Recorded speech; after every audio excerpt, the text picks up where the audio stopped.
जाकिर भाई, ये हमारा दुर्भाग्य है जी साहब कि हमने आपका कोई शो नहीं देखा है, अरे साहब लेकिन आज अवसर मिला है। हाँ। आप सामने हैं जी तो सर हमारे लिए एक छोटा सा परफॉर्मेंस अगर आप कर देंगे तो बड़ी बड़ी कृपा होगी।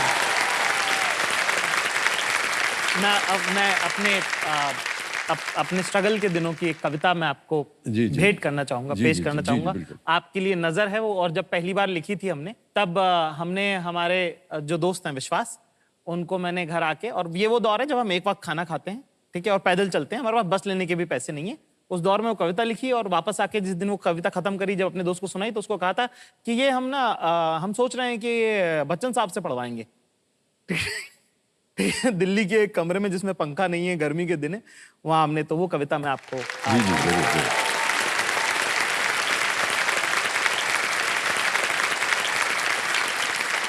साहब, एक हर इंसान की जिंदगी की जो पहली दोस्त, पहली सीख जिस चीज से उसे मिलती है वो माँ होती, ठीक है। आप उनके पेट से जन्म लेते हैं, और मुझे ऐसा लगता है कि जिस भी मकाम पे मैं आज पहुंचा हूं वो इस वजह से कि मेरी माँ, जब मैं रोज सुबह उठता हूं तो वो नमाज पढ़ के जिस तरह रो रो के मेरे लिए दुआएं मांगती हैं,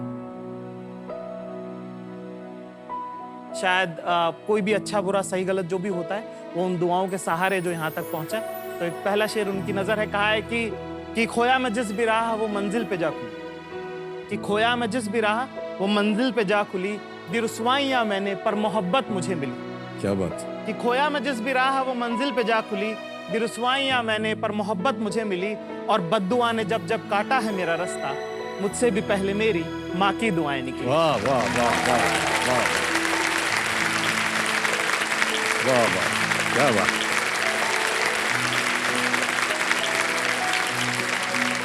जब 2 साल की बेरोजगारी के बावजूद हमने दूसरी बार अपने वालिद साहब को कहा कि हमको फिर से दिल्ली जाना है, और उन्होंने बहुत गुस्से में कहा कि नहीं नहीं, हम नहीं जाने देंगे, हम पैसे नहीं देंगे तुमको जाने के। उनको लगा कि पैसे नहीं देंगे तो शायद हम रुक जाएंगे, पर हमारा फैसला बड़ा अटल था।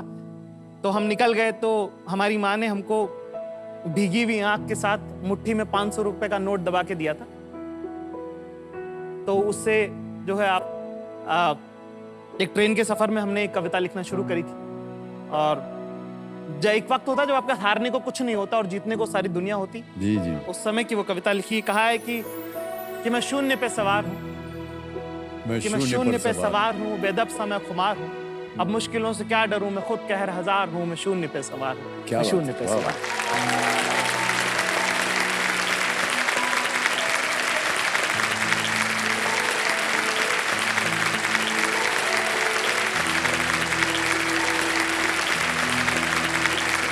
कि ऊंच नीच से परे मजालो आंख में भरे, कि ऊंच नीच से परे मजालो आंख में भरे, मैं लड़ पड़ा हूँ रात से मशाल हाथ में लिए, न सूर्य मेरे साथ है तो क्या नहीं ये बात है, वो शाम को था ढल गया, वो रात से था डर गया, मैं जुगनुओं का यार हूँ, मैं शून्य पे सवार हूँ।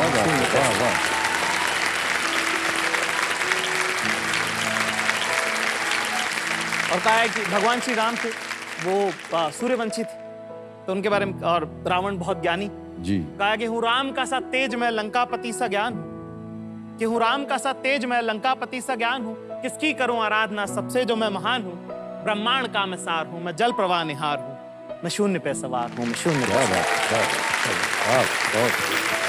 बहुत बहुत बधाई आपको, बहुत बहुत बधाई। आइए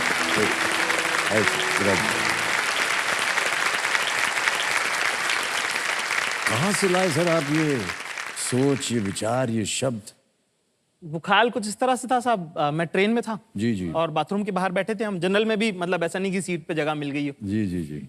तो वहां पे हमारे पास जो शॉल कंबल थी, एक लड़का था जो बहुत, उसका शर्ट भी नहीं पहना था, तो कांप रहा था, तो हमने उसको दे दिया अपना शॉल। तो अब जब हमने देखा कि यार अगर शॉल जो घर से लाए थे वो भी कोई ले गए अब इससे नीचे क्या ही जाएगा, तो उस वक्त हमने लिखा था कि मैं शून्य पे सवार हूँ, क्या ही, अब तो जीतने को आसमान है।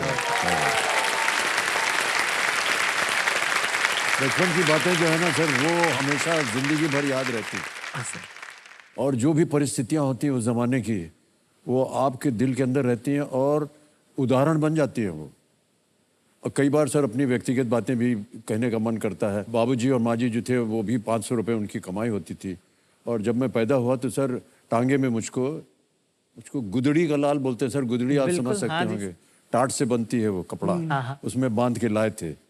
तो जब कभी भी हमारे सामने कोई विपदा होती है या बच्चों के सामने कुछ निराश हो गए, कुछ ठीक से नहीं हुआ, तो हम बोल देते हैं उनका, हम भैया गुदड़ी के लाल हैं, वहाँ नहीं मिलेगा तो यहाँ गुदड़ी के तो पड़ी है ना, उसी में चले जाएंगे। क्या बात है।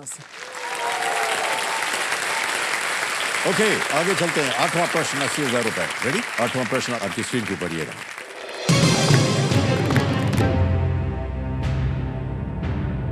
किस भारतीय हास्य कलाकार ने प्रतिष्ठित प्रस्तुति कला उत्सव एडिनबर्ग फ्रिंज में सर्वश्रेष्ठ नव आगंतुक का पुरस्कार जीता था? Which Indian comic won the Best Newcomer Award at the prestigious Performing Arts Festival, Edinburgh Fringe? Option रहे ये आपके सामने। ए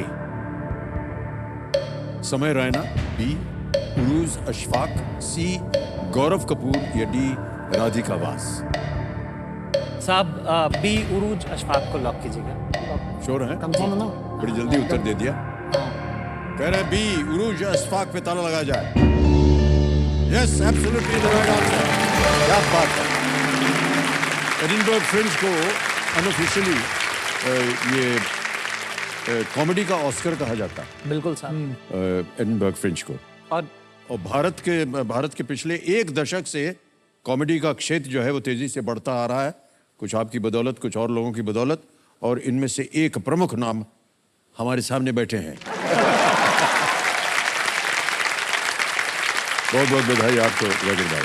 सर मैं ये कहना चाहूंगा कि ये अवार्ड जो अभी मिला है उरूज को जी, वो कितना जरूरी है, क्योंकि एक तो महिला है, वो कॉमेडी में कम होती है, और वो नई है। हाँ, और बाहर जाके किसी और देश में उनका, क्योंकि उनका फेस्टिवल तो बहुत साल से हो रहा है एडिनबर्ग फ्रिंज, बिल्कुल बिल्कुल, उसमें जाके अवार्ड जीत के आना अपने आप में बहुत बड़ी बात है। और ऐसे छोटी छोटी चीजें बहुत सारी लोग कर रहे हैं जिसमें हमारे देश को गौरवान्वित महसूस करा रहे हैं, और अपनी मेहनत से अपना काम भी करे इंसान तो भी बहुत होता है, मैं कहता हूँ। सही कहा आपने, बिल्कुल। महिलाओं का आगे आना बहुत जरूरी है लोग। हाँ जी। हमारे यहाँ एक लड़की आई थी, तो बैच में छुट्टी होता है तो हम लड़कियों को पहले निकाल देते हैं। एक लड़की का बाल ही नहीं था, पूरा बाल रेजर से साफ कर दिया गया था, बाल नहीं था उसका। और हम पूछे कि तुम अपना पूरा बाल क्यों छिलवा ली? हमको लगा कि क्यों छिलवा ली? कहेगी सर घर वाले ना पढ़ाई छुड़वा के शादी करा रहे थे, बहुत समझाए नहीं माने तो हम अपने से छील दिए बाल। ये घर वालों को कब समझ में आएगा? कौन कहता है हमेशा कफन सफेद रंग का होता है? मैंने बहुत सी लड़कियों को लाल लहंगे में दफन होते देखा है।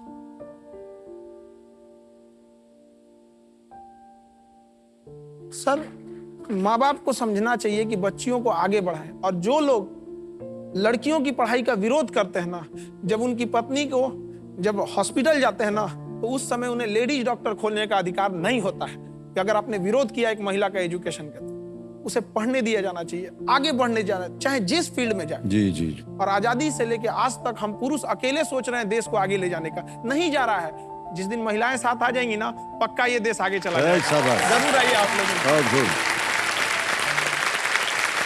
बहुत अच्छी बात कही आप।